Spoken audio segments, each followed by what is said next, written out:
Hello student, स्वागत है आपका हमारे प्यारे से चैनल साइंस शिक्षांजलि में।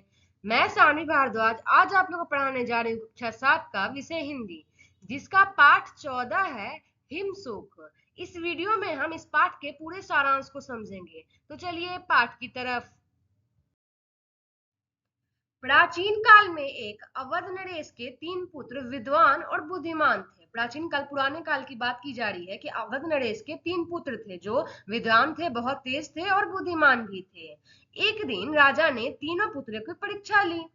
राजा कहते हैं कि अगर मैं अपने प्राण और सम्मान की रक्षा की भार किसी को सौंपता हूँ, मतलब मैं अपने प्राण की भी और सम्मान की भी रक्षा करने के लिए किसी को भार देता हूँ, यदि वह विश्वासघात करता है यानी धोखा करता है, तो ऐसे लोग की क्या सजा मिलनी चाहिए, तो फिर उसको क्या सजा देना चाहिए। तो प्रथम पुत्र ने जवाब दिया कि ऐसे व्यक्ति को फौरन गर्दन से उड़ा देना चाहिए, गर्दन काट देना चाहिए। दूसरे पुत्र ने भी यही जवाब दिया, पर तीसरा पुत्र कुछ नहीं बोला, वह शांत था। तीसरा पुत्र जवाब दे रहा है कि पिताजी, यह सत्य है कि विश्वासघाती लोगों की सजा मृत्युदंड है। कह रहा यह बात एकदम सच है कि जो लोग धोखा देते हैं, जो लोग विश्वासघात करते हैं, उन लोगों की जो सजा होती है ना, वो मृत्युदंड ही होती है। लेकिन जब तक उसका दोष साबित नहीं हो जाए तभी मृत्युदंड देना चाहिए। मतलब जब तक उसका दोष साबित नहीं होता है तब तक उसको मृत्युदंड नहीं देना चाहिए, साबित हो जाए फिर देना चाहिए। तो राजा कहते हैं कि यानी बिना दोष साबित हुए दंड देने से निर्दोष भी मारा जा सकता है। अगर उसका दोष साबित ही नहीं हुआ, क्या पता वो नहीं किया होगा, अगर उसको फिर हम दंड दे देते हैं और वो निर्दोष हुआ तो फिर निर्दोष ही तो मारा गया ना। तीसरा पुत्र कहता है कि हाँ पिताजी, और मैं इस कथन की संपुष्टि के लिए यानी कि सच्चाई बताने के लिए एक कहानी सुनाता हूँ। वह एक कहानी सुनाता है अपने पिताजी को। विदर्भ देश के एक राजा के पास एक अनोखा तोता था। एक देश है जिसका नाम विदर्भ है, उस राजा के पास एक अनोखा तोता था जिसका नाम क्या था, जिसका नाम हिमसुक था। वह तोता चतुर, बुद्धिमान तथा अनेक भाषाओं का ज्ञाता था। उसको बहुत सारी भाषाएं भी आती थी, वह चतुर भी था और बुद्धिमान भी था। राजा भी हिमसुक से महत्वपूर्ण मामलों में राय लिया करता था। अगर कोई महत्वपूर्ण मामला आता था उसके राज्य का तो उससे हिमसुक से वह राय लिया करता था। हिमसुक जो था ना, वह स्वतंत्रता पूर्वक महल में उड़ता फिरता रहता था, उस पर कोई पाबंद नहीं था, वह स्वतंत्र घूमता था पूरे महल में। एक दिन हिमसुक दूर जंगल में चला गया, वहां उसके पिताजी मिल गए। पिता पुत्र परस्पर मिलकर बहुत आनंदित हुए। पिता पुत्र से और पुत्र पिताजी से मिलकर बहुत खुश हुआ। हिमसुक के पिता ने हिमसुक से कहा कि बेटा घर चलो, तुमसे मिलकर तुम्हारी माँ बहुत खुश होगी। वो कह रहे हैं कि बेटा घर चलो, माँ मिलेगी तुमसे तो बहुत ही खुश हो जाएगी, घर चलो। हिमसुक ने कहा कि मैं अपने मालिक से अनुमति लेकर ही जाऊंगा, मैं उनसे बिना अनुमति लिए हुए नहीं जा सकता।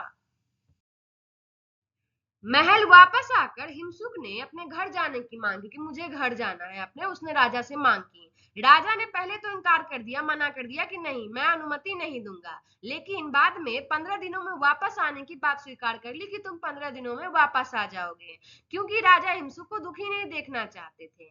इसी प्रकार हिमसुक विदर्भ नरेश से अनुमति लेकर 15 दिन के लिए क्या किया, अपने घर चला गया। उनके माता पिता बड़े आनंदित थे, बहुत ही ज्यादा खुश थे। फिर 15 दिन बीत गए तो हिमसुक ने वापस जाने की बात अपने माता पिता को बताई कि 15 दिन की मैं अनुमति लेकर आया हूँ, अब 15 दिन बीत चुका है, अब मैं वापस जाऊंगा। हिमसुक के प्रति राजा बहुत स्नेह रखते थे, करते थे। यह जानने वाले हिमसुक ने राजा को उपहार स्वरूप एक अमृत फल की बात सोची। उपहार स्वरूप यानी कि भेंट में एक अमृत फल देने की बात सोची। किसने, हिमसुक ने।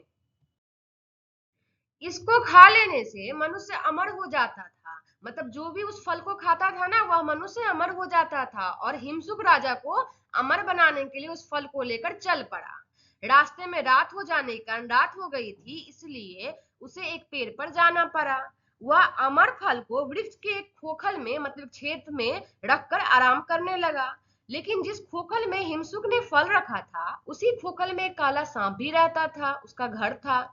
जब सांप खोखल में आया तो उस दिव्य फल को खाने वाला समझकर दांत गड़ा। उसको लगा कि यह खाने वाला कुछ है, तो वही खाने वाला समझकर उस फल में वह दांत गड़ाया। लेकिन सांप को फल का स्वाद अच्छा नहीं लगा, इसीलिए उसे छोड़ दिया। लेकिन वह फल डायनासोर बन गया बाद में।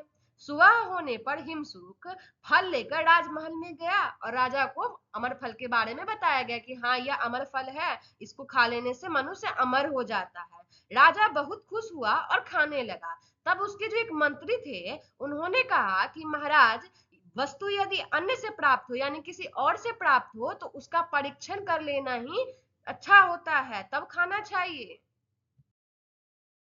मंत्री कहता है कि असल में हमारे विचार से इस फल का छोटा सा अंश कैसे जांचा जाना चाहिए, मतलब इस फल के छोटे से अंश को हमें जांच लेना चाहिए। फिर राजा को मंत्री की बात अच्छी लगी। फल दृश्य का आविष्कार किया गया और क्या हुआ कि कौआ मर गया, मतलब कौए को खिलाया गया उस फल को और क्या हुआ, कौआ मर गया। तब राजा से मंत्री ने कहा, महाराज आप बच गए, यह अमर फल नहीं बल्कि क्या है, मृत्यु फल है। यह फल खिलाकर आपको जो है ना हिमसुक मारना चाहता था।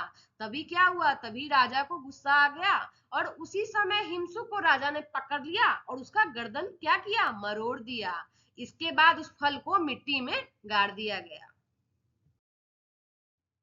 कुछ दिनों के बाद अमर फल के बीज से वृक्ष सहित फल भी लग गए। कुछ दिन बाद का बात है कि अमर फल का जो बीज था ना उससे वृक्ष भी आ गए और उसके साथ साथ उसमें फल भी आ गए। लेकिन राजा को जब यह बात पता चला तो उस पेड़ के फल को खाने पर रोक लगा दिया कि कोई इस पेड़ के फल को नहीं खाएगा, क्योंकि वह फल खाने से आदमी मर भी सकता था। लेकिन उसी शहर में एक बूढ़ा बुढ़िया जो था ना अपने गरीबी से तंग आकर मौत का फल खाया। वह बूढ़ा और बुढ़िया दोनों स्वस्थ स्वस्थ युवा हो गए, ठीक है, जवान हो गए। राजा के जब यह बात कान में रखी गई, पता चला उसको कि बूढ़ा बुढ़िया जवान हो गए हैं, तो बूढ़ा बुढ़िया को देखकर समझ आया राजा को कि हिमसुक के द्वारा लाया गया जो फल था ना वह क्या था, वह अमर फल ही था।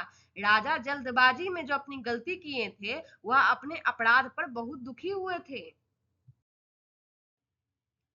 अवध नरेश को तीसरे बेटे ने तभी कहा कि इसीलिए मैंने कहा है आपको कि किसी को भी सजा देने से पहले अच्छे ढंग से समझना चाहिए क्या कि उसकी गलती है भी या नहीं। राजा ने अपने तीसरे पुत्र की बात को पसंद किया, बहुत ही पसंद आया उसको अपने तीसरे पुत्र की बात, और तीसरे पुत्र को अपना उत्तराधिकारी बनाया।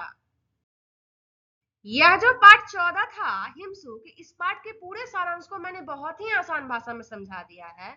आशा करती हूँ कि आप लोग को समझ में आ गया हो और समझने में थोड़ी सी भी हेल्प मिली हो तो वीडियो को लाइक करें, चैनल को सब्सक्राइब करें तथा अपने दोस्तों में शेयर करें। तब तक के लिए जय हिंद, जय भारत।